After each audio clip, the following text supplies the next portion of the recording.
नाज़रीन, load shedding इस वक्त बहुत बढ़ गई है और लाहौर में भी इस वक्त जो लोड शेडिंग हो रही है वो नाकाबिले बर्दाश्त हद तक है। बाज़ लोगों का दावा यह है कि उनके इलाकों में 8 घंटे से भी ज़्यादा बिजली जा रही है, क्योंकि इस वक्त जो है हर 1 या 2 घंटे के बाद बिजली का जाना लाजमी हो गया और पोश एरिया से भी हमें ये शिकायत मौसूल हो रही हैं। और अगर हम देहात की तरफ चले जाते हैं तो वहाँ पर मामला और ज़्यादा ख़राब है शहरी इलाकों की निस्बत। और इस वक्त अगर आप सोशल मीडिया पर देखेंगे तो आपको एक साजिशी थ्योरियों के हवाले से एक अंपार नज़र आएगा। यह भी कहा जा रहा है कि इस वक्त जो लोड शेडिंग हो रही है वो खुद हुकूमत करवा रही है, क्योंकि मकसद इसका यह है ताकि इमरान खान की हुकूमत को नाअहल और नाकाम साबित किया जा सके और उसको बदनाम किया जा सके कि वो जो कुछ छोड़ कर गए थे वो तो किसी काम का भी नहीं था। इसके साथ साथ दूसरी साजिशी थ्योरी जो कि कुछ लोगों की तरफ से लॉन्च की जा रही है वो ये है कि हुकूमत अरबों रुपए अदा करना चाह रही है IPPs को, और बुनियाद ये बनाई जा रही है कि जब लोड शेडिंग बढ़ेगी लोग चीखेंगे तो उसका जवाब बनाया जाएगा और कई 100 अरब रुपए जब अदा किए जाएंगे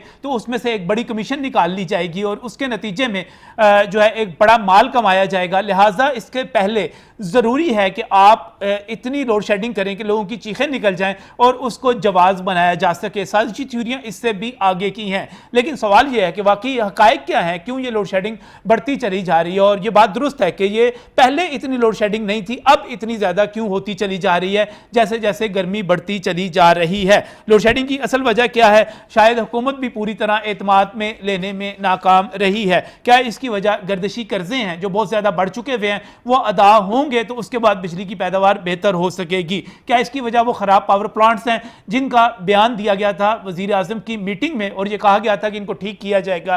क्या इसकी वजह जो है ये है कि हमारे पास डीजल, LNG या जो भी हमने फ्यूल इस्तेमाल करना है वो हमारे पास मौजूद नहीं है? वज़ीर आज़म पाकिस्तान शहबाज शरीफ का ये कहना है कि 1 मई तक लोड शेडिंग खत्म कर दी जाएगी, लेकिन इसका जवाब भी ये दिया जा रहा है कि 3 तारीख को जब ईद हो जाएगी तो उससे पहले आप देखेंगे तमाम सनतें बंद हो जाएंगी, बिजली का इस्तेमाल बहुत नीचे आ जाएगा। इसका मतलब ये होगा कि 1 हफ्ते के लिए तो बिजली पहले ही पूरी हो जाएगी, आपने सिर्फ डोमेस्टिक शोबे को, घरों को देनी होगी।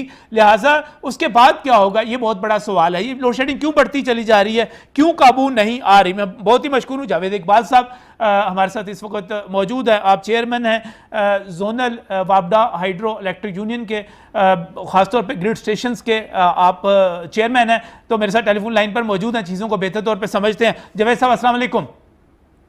वालेकुम अस्सलाम। नज़म भाई क्या हाल आपका? खैरियत जी अल्लाह का शुक्र, अल्लाह का शुक्र। ये साजिशी थ्योरियां बढ़ती चली जा रही हैं, ये क्या साजिश हो रही है? लोड शेडिंग क्यों बढ़ती चली जा रही है? ये साजिश का तो मैं कुछ नहीं कह सकता। असल में मेरे जो हमारे पास डाटा है उसके मुताबिक हमारी डिमांड जो है ना वो बहुत ज्यादा इंक्रीज हो गई है। अच्छा। आप देखें आज भी अगर महकमा मौसमियात दिखा रहा था किसी जगह पर कि 36 का टेम्परेचर है और उसकी जो तपिश है गर्मी की वो 40 डिग्री सेंटीग्रेड की तपिश है, जिसकी वजह से हमारे यहाँ जो बिजली का एयर कंडीशन का इस्तेमाल है वो बहुत ज्यादा बढ़ गया। और इस आपके तवज्जुह से मैं एक अपने सार्फिन को ये भी एक रिक्वेस्ट करना चाहता हूँ कि बिजली का गैर इस्तेमाल जो है ना वो छोड़ दें, जरूरत के वक्त इस्तेमाल करें। और एक ये जो DC इन्वर्टर के लिहाज से थ्योरी एक लोगों के जहन में है कि शायद ये अगर चलता रहे तो बिजली का बिल कम आता है, वो उसको बंद ही नहीं करते हैं चाहे जरूरत है या नहीं है। उसकी वजह से क्या है कि आपका हमारा लोड इंक्रीज कर जाता है। तो ये तमाम लोगों से मेरी दरख्वास्त है कि अब वो एक थ्योरी है जावेद इकबाल साहब, एक थ्योरी है, ये थ्योरी है जो बताया जाता है कि DC इन्वर्टर अगर आप बंद कर देंगे और जब दोबारा चलाएंगे तो वो बहुत ज़्यादा बिजली लेगा और फिर आहिस्ता आहिस्ता वो बिजली कम करता चला जाएगा। तो आप जितना उसको लंबा चलाएंगे आपकी बचत बढ़ती चली जाएगी।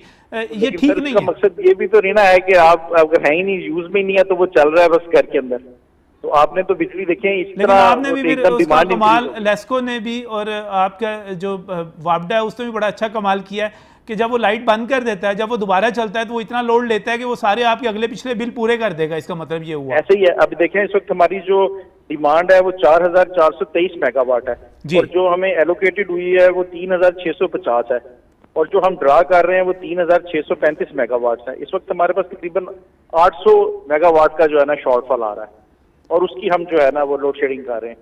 1 मई को कहा जा रहा है कि 1 मई तक वज़ीर आज़म शहबाज शरीफ कहते हैं कि चीज़ें ठीक हो जाएंगी। आप समझते हैं कि चीज़ें ठीक हो जाएंगी?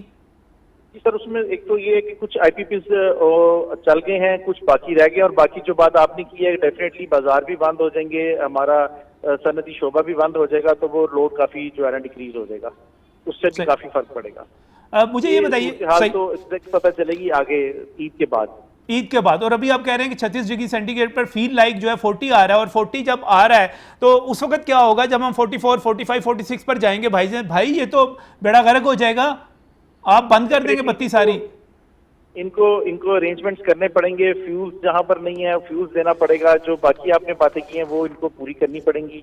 बहुत शुक्रिया जवेद इकबाल साहब हमारे साथ टेलीफोन लाइन पर मौजूद है। वो कहते हैं कि इस वक्त डिमांड बढ़ती चली जा रही है, प्रोडक्शन नहीं है, IPPs चलाने पड़ेंगे। अल्लाह करे ये सब कुछ हो जाए, उसके नतीजे में लोड शेडिंग खत्म हो जाए, क्योंकि इससे अब सिर्फ मैं हुकूमत को कहना चाह रहा हूँ कि सिर्फ साबिक हुकूमत पर इल्ज़ाम नहीं आ रहा, बल्कि मैंने सोशल मीडिया पर देखा है खुद मुस्लिम लीग नून के हामी जो हैं वो चीखें मार रहे हैं, पुकार रहे हैं, बुरा भला कह रहे हैं।